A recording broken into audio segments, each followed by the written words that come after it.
Welcome to The Paradox with your attending, Dr. Eric Larson. He is a practicing anesthesiologist and clinical assistant professor at Michigan State University College of Human Medicine. Listen in as he takes you behind the scenes of what practicing medicine in today's ever-changing world is like with another doctor. The Paradox is a fun and accidentally informative show for physicians, patients, or anyone who has ever found themselves in a waiting room.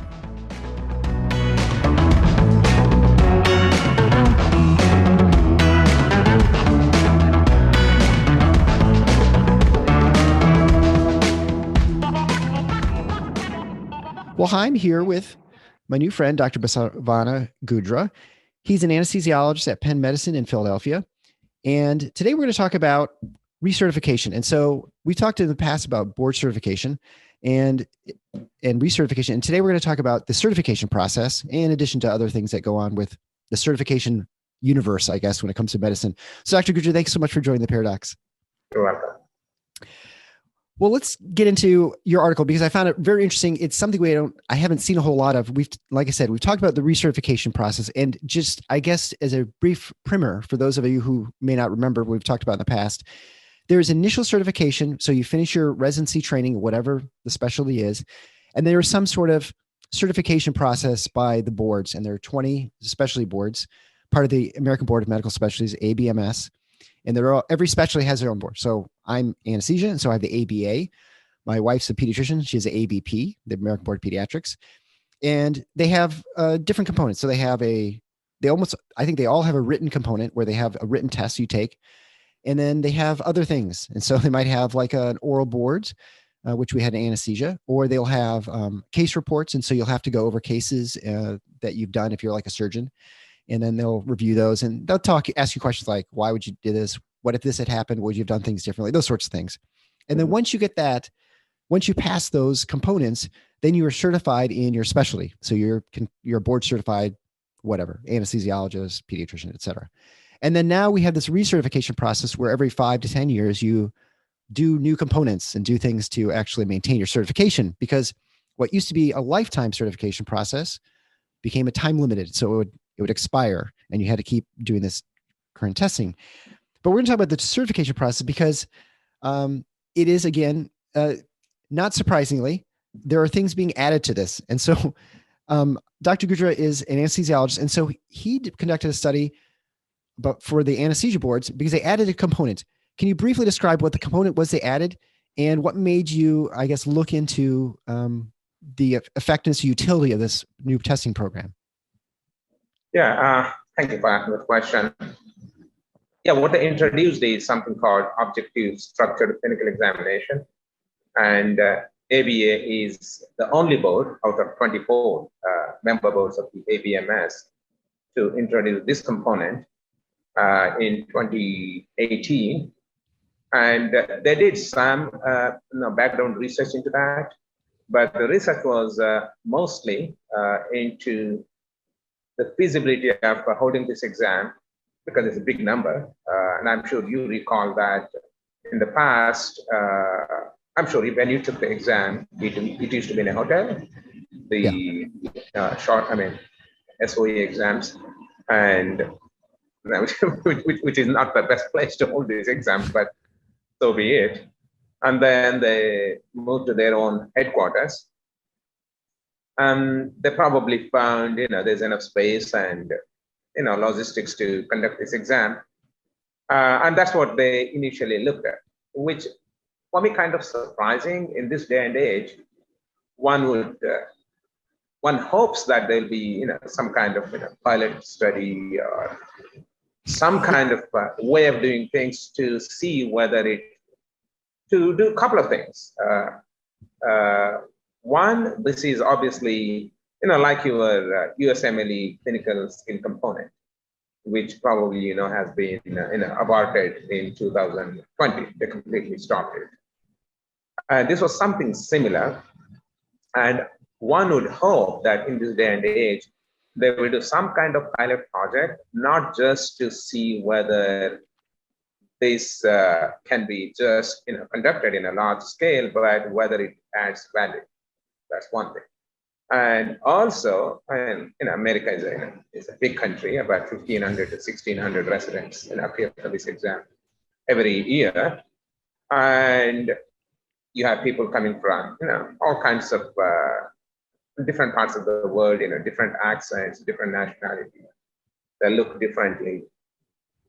And they must, or they should have also looked into possible bias in this kind of exam, because the bias has been was questioned as far as USMLE clinical skill component, and finally they did get rid of it, because there is enough evidence to show that.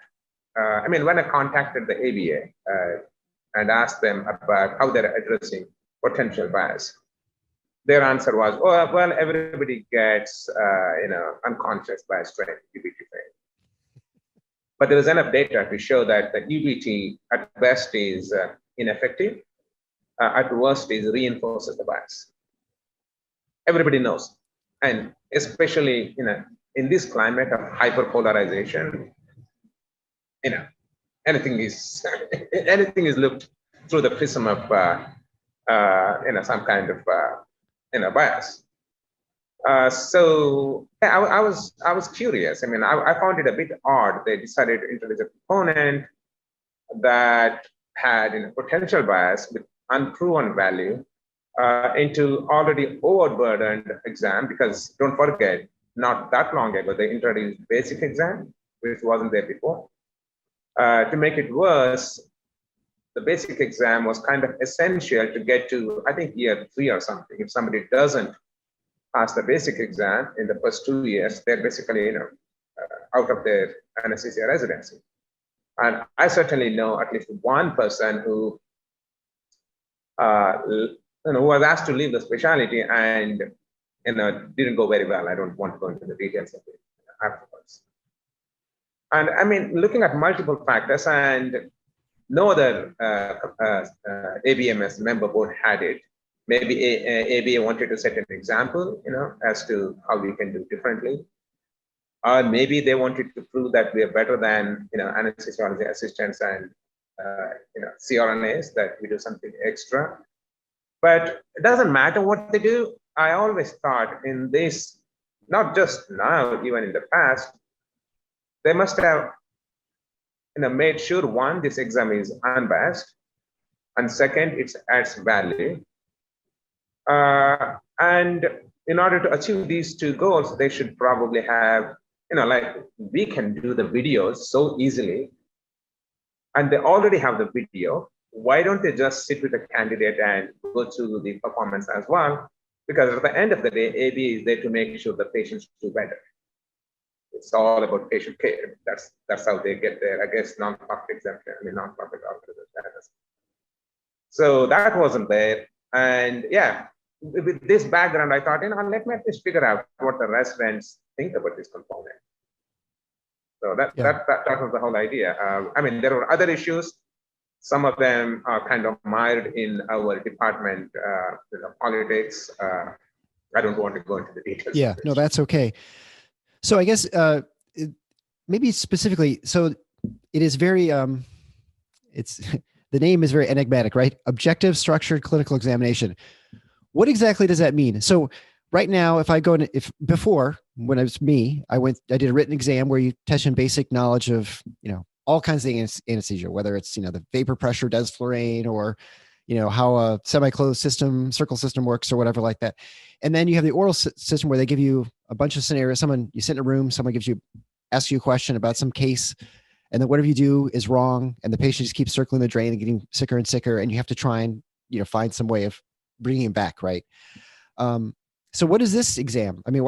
What exactly are you doing? It supposedly has 7 components, and 2 of the components are truly objective. I had to say that. One is identifying some videos and images of transesophageal echocardiogram, which itself is debatable. The reason being that, other than cardiac anesthesiologists, who actually uses it? Yeah, that's true. And even if you end up in memorizing some of these videos, and nowadays you can get pretty much everything on YouTube. Even if you spend some time, looking at these, do the exam, you forget about it unless you use it, right? Sure. Use it or lose it. That's typically, at one point, I was probably one of the best regional anesthesiologists before the ultrasound days. And most of the time, I didn't even use a nerve stimulator. The landmark, for example, of supraclavicular block, which was my favorite, was, where the external jugular vein crosses your, clavicle, introduce a needle down there, hit the first rib, and just find your paresthesia and inject. The famous statement from, I think, Dr. Ramanathan from UPIT, who is no more, was that if your needle can't find the nerve, let the drug find it. So big volumes. Right? Yeah, right. And that's what we did. And it was beautiful. BS block is another one which I was very fond of. Nowadays, probably most residents haven't even seen one because of the fear. But it was beautiful. So, but after I stopped doing them, I lost, I don't think I can do even one. So that's the way these things are. So although,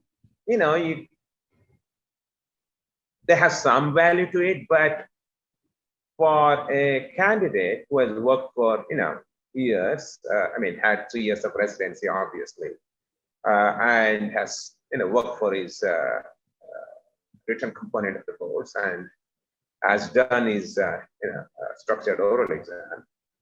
And for that candidate to say fail because he missed 1 or 2 transfusion physiological videos, and then he ends up in waiting for 1 more year. How fair is it?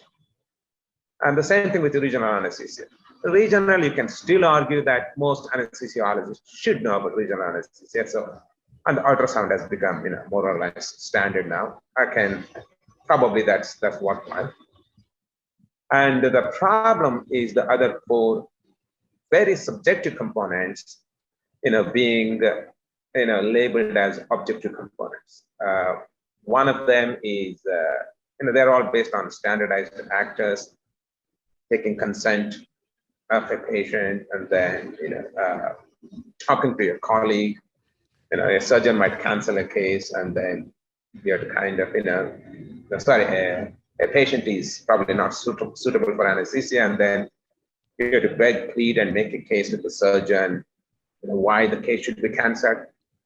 I honestly find these things doesn't really add any value, whether that or,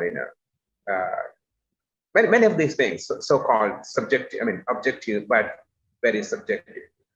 So, and many times I've spoken to few candidates, and many times they don't know when they fail, why they fail. And I can see why. Because one, these are standardized actors. We are used to speaking to the real patients, not to the standardized actors. So that makes it hard. And then you have to really act. Whereas in real life, we all have the qualities. And there are so many things that go into it. You and I both know. So one look at the patient, I figure out, how much I'm going to tell him, how I'm going to tell him, what I'm going to tell him. If somebody is extremely anxious, probably they want to know as little as possible.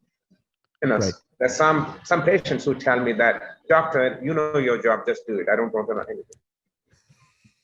So everything has to be, really tailor-made for individual patient.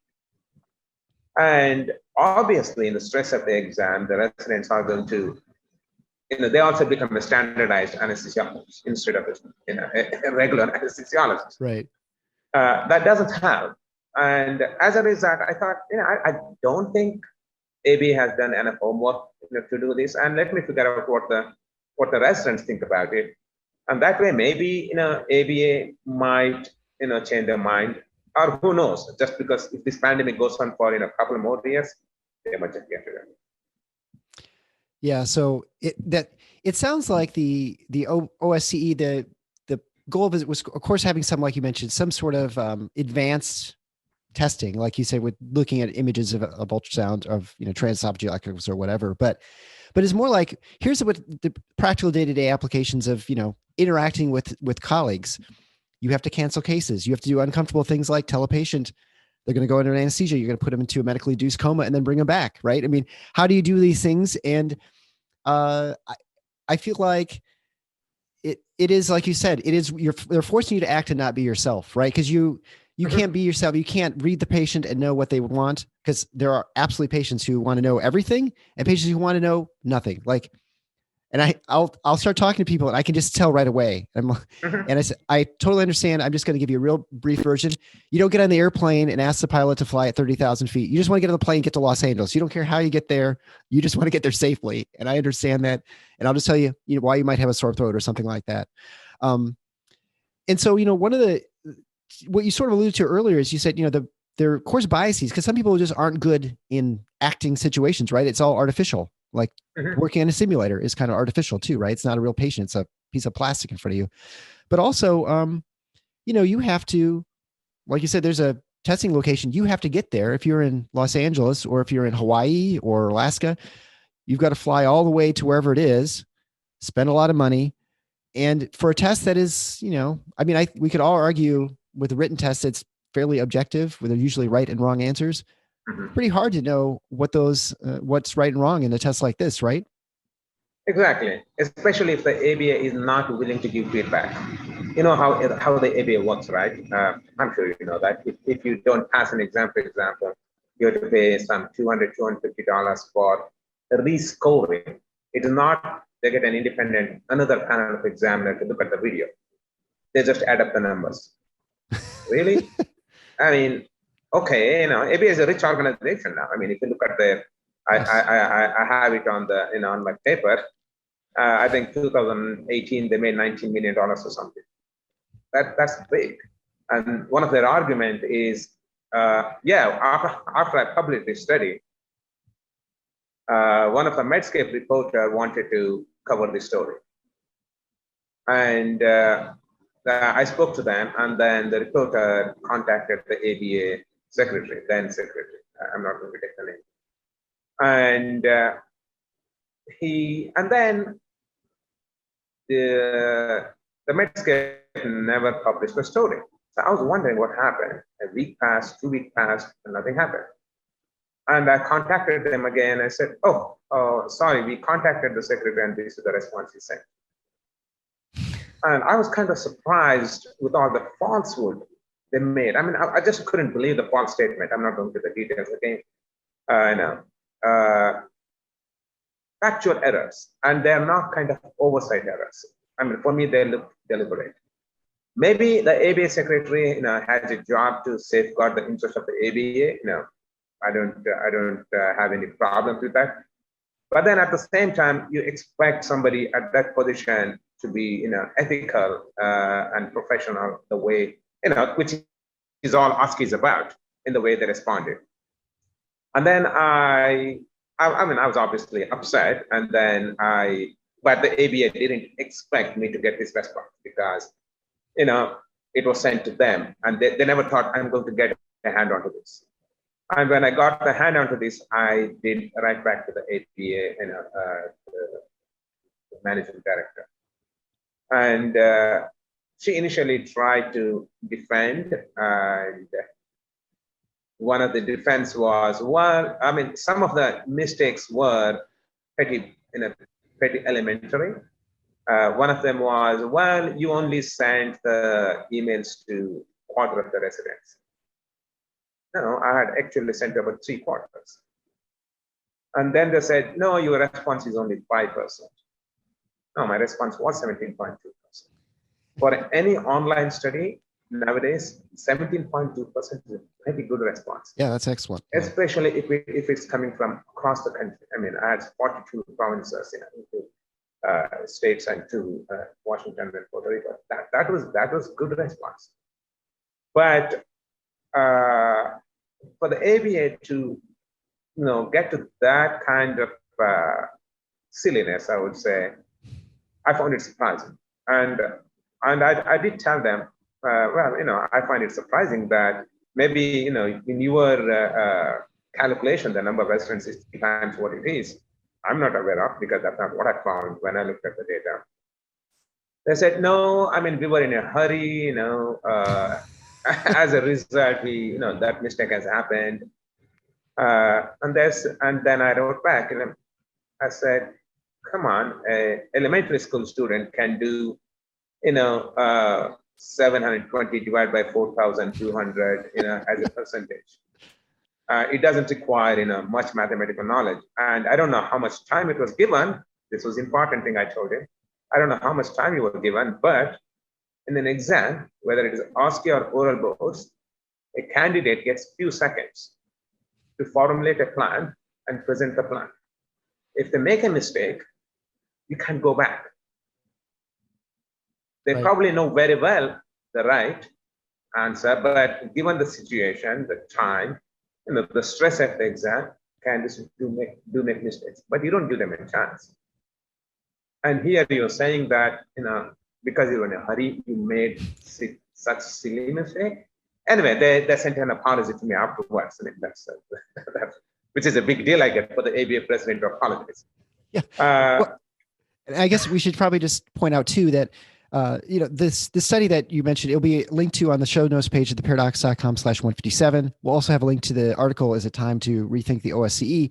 But specifically about your study, we kind of alluded to, but we haven't mentioned is that you surveyed residents and also program directors, and then you had the very high response rate of 17%. If anyone knows who does an online survey, I mean, anything upwards over 5% is actually pretty impressive. And so over 10% is really remarkable. So to get that high a response rate suggests either that they were very bored, and most residents usually aren't that bored, or that they're very upset.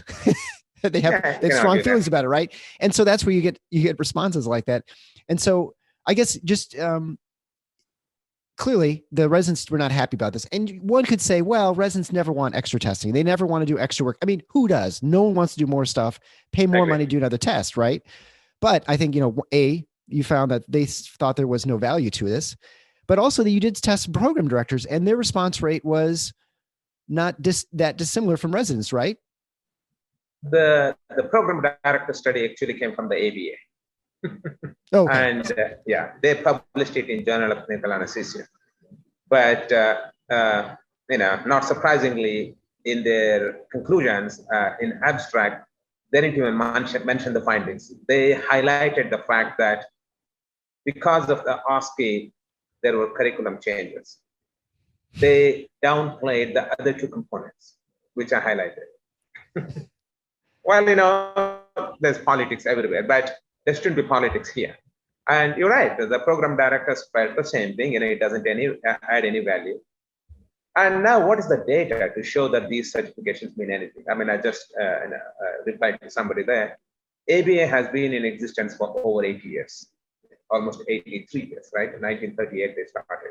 It started as a voluntary, kind of, having a coffee breakfast kind of thing, which became certification. And then it slowly evolved into what it is now. Sure. Right. And so, as a result, where was I? And got I got. Well, that's okay. I mean, I guess. So I think that's interesting to just look at the AB. So I guess we have a test right now that we've decided is probably not adding value. It's now gone from 2 components to now 3 components now to finish your certification. Yeah. Anyone who is in practice is going through the recertification process. The components that continue to get added, which I think most people argue don't add a whole lot of value to your clinical practice, except send more money to the American Board of Anesthesiology or to the American Society of Anesthesiology, because you're paying for CME components that are specifically, certain criteria that actually qualify for your recertification process. And so, it wouldn't take much of a cynic to say, well, most of the stuff they're doing, we can't really determine that there's any value to it, but except that it provides a financial value benefit to the American Board of Anesthesiology, that they can charge really whatever they want, because it's not like you're going to go through your residency and say, well, I'm not going to pay this last little bit, that they added in. And so, I mean, what do you say to that? I mean, I don't think that's a totally unreasonable sort of viewpoint to say they're adding these things that, to your point, they never really showed that it had any value to begin with, or they've never had longitudinal studies, right, showing that people are better or but cancel cases are better. Finish what I started earlier on. Yeah, the ABA has been in existence for 80 years. That is sufficient time for them to do some study. Yeah. And that one study did come out of Penn many years ago in 2002. Dr. Longnecker, who was the chair of the department, was a senior author. But that's they compared the 30-day mortality among the anesthesiologists who were board certified versus non-board certified. And first of all, we're looking at 30-day mortality. I mean, unless you can demonstrate a direct link that something which is caused by the anesthesiologist because of lack of knowledge or applying that knowledge, which in turn ended up in morbidity mortality, you cannot really say. And the authors themselves said that non-board certified anesthesiologists worked in less desirable hospitals, which is probably the biggest factor which might explain 30-day mortality. So that's one thing. And as a result, they moved away from trying to show that and don't forget, ABA has to show that it adds value. The reason being, if you go on the ABA website, one of the missions of the ABA, or I guess the reason they get their nonprofit status, is their mission is to improve the patient lives, patient care, patient outcome. So if that is the primary goal, don't you think in these 82 years they could have come up with something better way of showing it? Which they did it. So as a result, what they did in the last about 7-8 years, they tried to show, again, that's very flawed study, to show that disciplinary proceedings against anesthesiologists by the medical boards are less in somebody who did the oral exam or who passed the oral exam as compared to somebody who didn't pass the oral exam. But then only 1/3 of these were related to your oral exam, pass or not. The remaining 2/3 were related to things like drug abuse, alcohol, fraud. And moreover, that's not the reason you do ABA certification, to reduce your risk of licensing. And pretty much any American ABMS board which has tried to show the value of their board certification has gone in this direction. Maybe it's relatively easy to do because it's easy to get the data. But then we're not interested in that, because we know that that the licensing doesn't depend on that. Right. What you learn doesn't really, board certified anesthesiologist, I know people who got into fraud, drugs, alcohol, and lost their license. So that shouldn't be the way they do things. I understand it is hard, to demonstrate something like that, but it's not impossible. So and another thing they must address is the bias, which the psychiatry did address in a way way back in 2016. They started working on it from 2008. And if the ABA argues the purpose of objective structured clinical examination and even structured oral exam for that matter is to test somebody's communication and professionalism skills, which specialty needs it more than any other specialty? Psychiatry. You agree with me? Yeah, sure. Psychiatrists need it more than anybody else. And they got rid of it. They got rid of it because they found out the language, cultural barriers affect the result of the exam. Sure. And at the minimum, what I suggest is, I'm not saying that they should, abandon, structured oral exam has definitely value. And who knows, OSCE might have value, but they should demonstrate it. But at the minimum, they should have the video evidence at least presented to the candidate so that he can learn from his mistakes. At the minimum, they're not doing that. And that's not difficult to do nowadays. Yeah. Well, and I think, one could argue that part of the residency process is not actually, it is actually obviously to gain skills, it's to gain knowledge and to, understand deeper your specialty and the ins and outs of it. Just clearly that's the case, but there's more to it than that, right? And the things that there are those, the sort of social skills that you learn, ability to communicate with your colleagues, talking to the other services, explaining why you should or shouldn't do something. When you have the ophthalmologist who tells you, hey, the patient's moving during a cataract, can you give him some muscle relaxants? How do you, not tell them that you can't paralyze someone if they're breathing on their own, right? Like, those sorts of things, make great stories, but to work with your colleagues. And, it seems to me that if you feel like if you're a residency program and you are credentialed, whatever we decide the credentialing process, those things should sort of be assumed, right? And that to try and objectively determine those through some other tests is probably kind of, it's probably a fool's errand to try and actually find those things, right? Because if we either say, you went to Harvard, you went to, UPenn, University of Iowa, I did, our assumption is that you're going to be a reasonable person and that those programs will have removed you or taught you or said, this just is the wrong job for you or something like that. And it seems like this sort of program, this testing regime is not really going to do anything besides either reaffirm what we already know, that the program's doing what it's supposed to do, or, that you have some sort of problem just for cultural reasons. Like you said, maybe the person's like, this guy seems weird or whatever, that it just punishes people for unduly. And if you say, well, everybody passes, which maybe some people would say most people do, well, then what's the point of doing it at all if everyone's passing, right? Because then now you're just collecting it. You're just having me send you a check, right? That's really all you're doing. That's exactly what happened, right? Yeah. Yeah. See, you're right. If somebody has gone through this rigorous, 4 years of residency process, and they've been, the program director certifies them, they get through the program. They should be good enough to do all these basic things. They know how to communicate with the patient. And if you want to do that, I don't know, Australia used to do that. Maybe but again, the logistics will be tough, is to maybe get an examiner and ask him to observe the actual anesthesia that's being done, both from the preoperative point, intra and post-op. Because that way you can see the real performance of the candidate, the real patient, which is hard to do, but at least it is a better way of doing it. But I have great reservations with standardized actors. Yeah, right.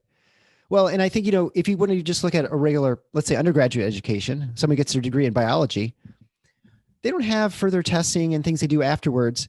You have your degree in biology, and then you either maybe you've done an internship. There are other sort of things that are used to determine whether you're a good candidate or someone who's good in the field. And I guess in some ways you say, well, the only experiences and life experience is going to sort of weed people out who are good people in that field or not. And, I can add other tests ahead of time, but the only thing, once the rubber meets the road, is really where you find out this person is capable candidate, right? That's why when we have people who are grads, they come and they interview with us because we assume that they know the basic, knowledges and whatever, but we get letters of recommendation written by faculty about the person. Maybe we know someone in this faculty who knows this person and can tell us if they are good or bad, if they've got problems.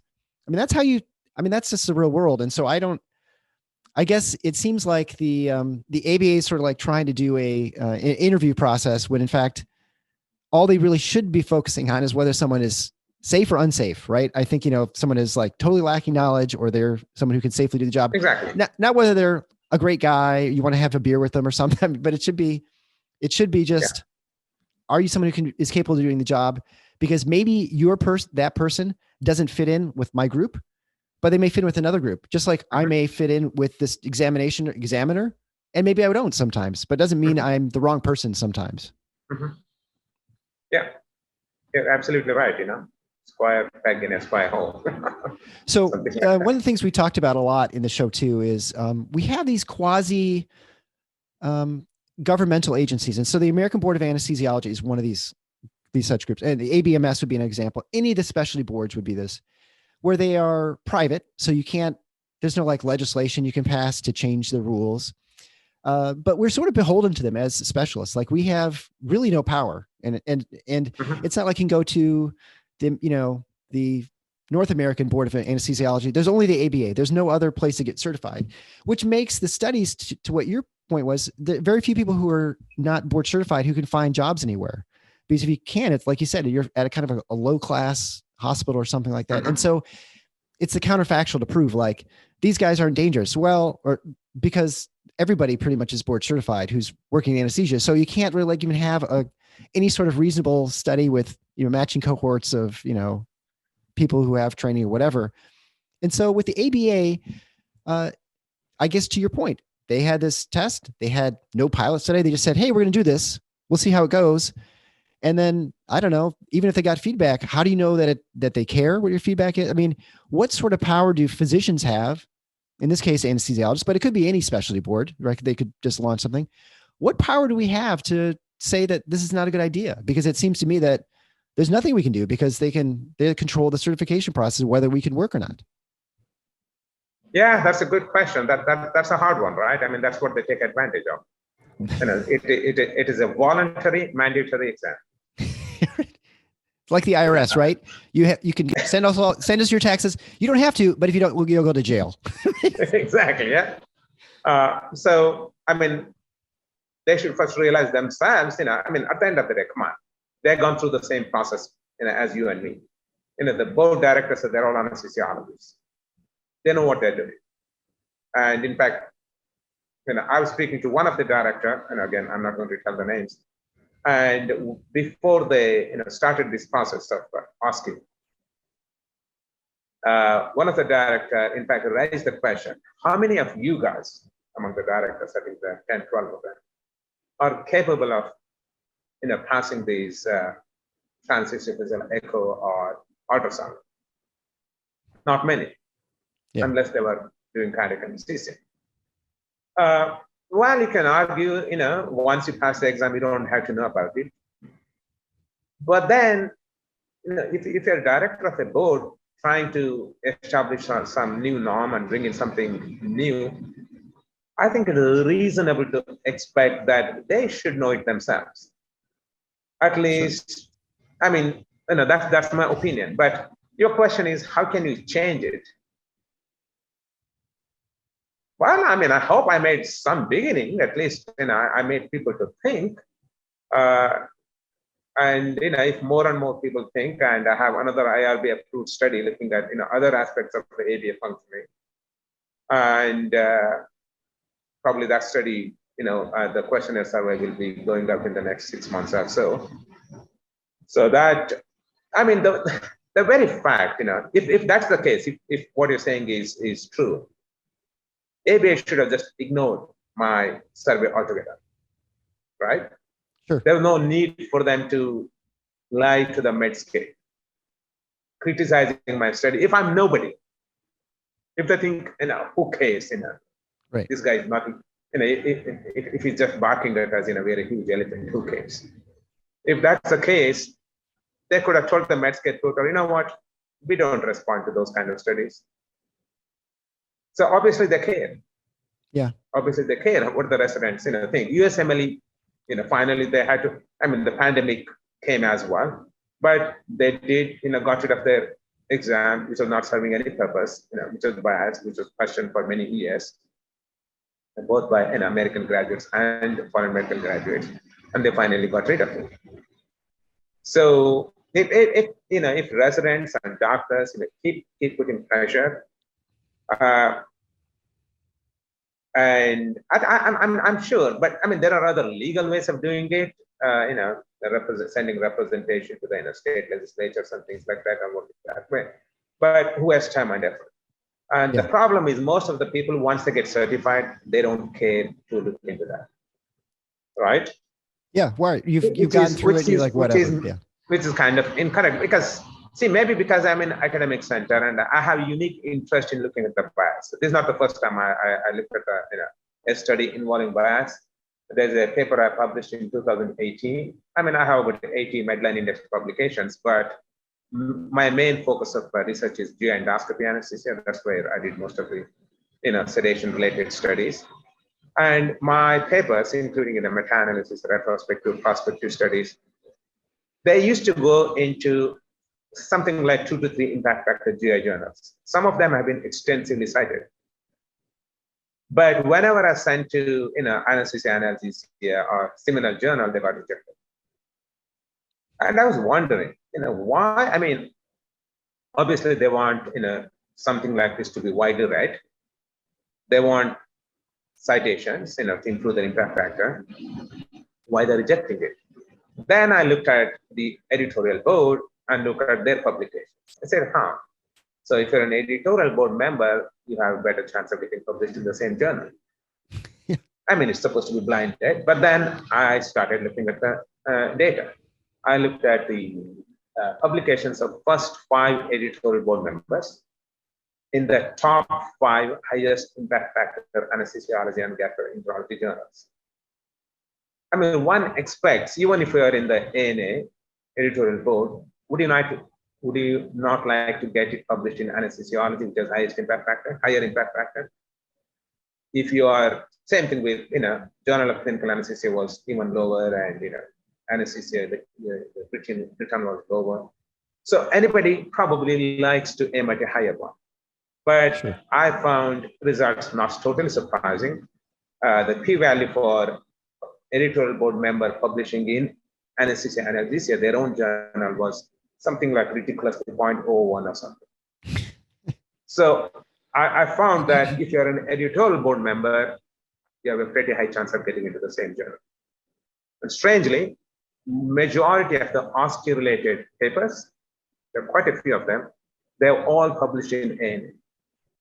Interesting. And I asked the ANA editor, I mean, it doesn't make sense. Why everything is coming to your journal?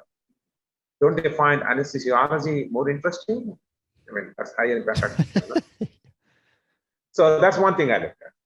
And the second thing I again looked at in 2020 was, how this hype that most of the doctors were dying because of COVID are anesthesiologists, intensive care doctors, emergency room doctors.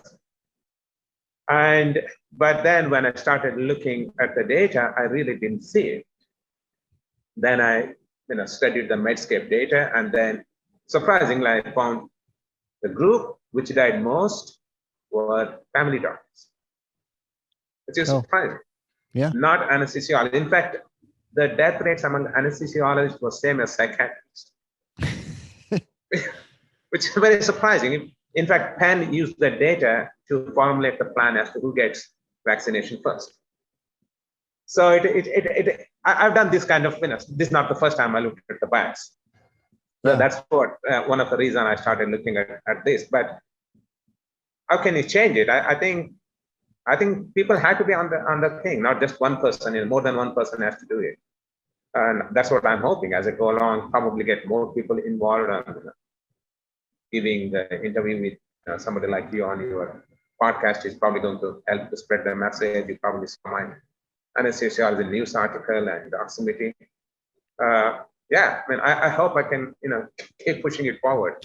Yeah, well, until at least they make it. At least they start providing the video evidence to the candidates.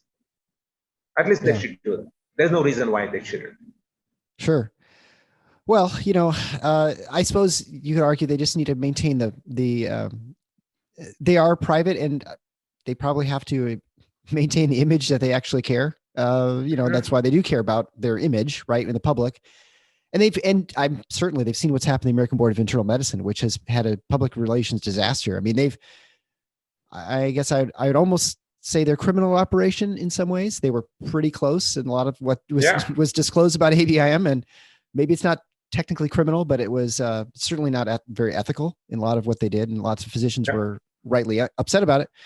But not a whole lot's been done. I mean, the leadership's still there at ABIM, and we are very much, it's golden handcuffs, right? We just can't really shake these organizations. And so, but to your point also earlier that the psychiatry board dropped one of their examinations. And so it's entirely possible that they could radically change or drop one of them. Maybe they drop, the oral boards and have the OSCE. Yeah, there's no accountability. I agree. In fact, I asked the ABA, do you have anything called, ombudsperson? They said no. Are you accountable to ABMS? No. ABA is not accountable to ABMS.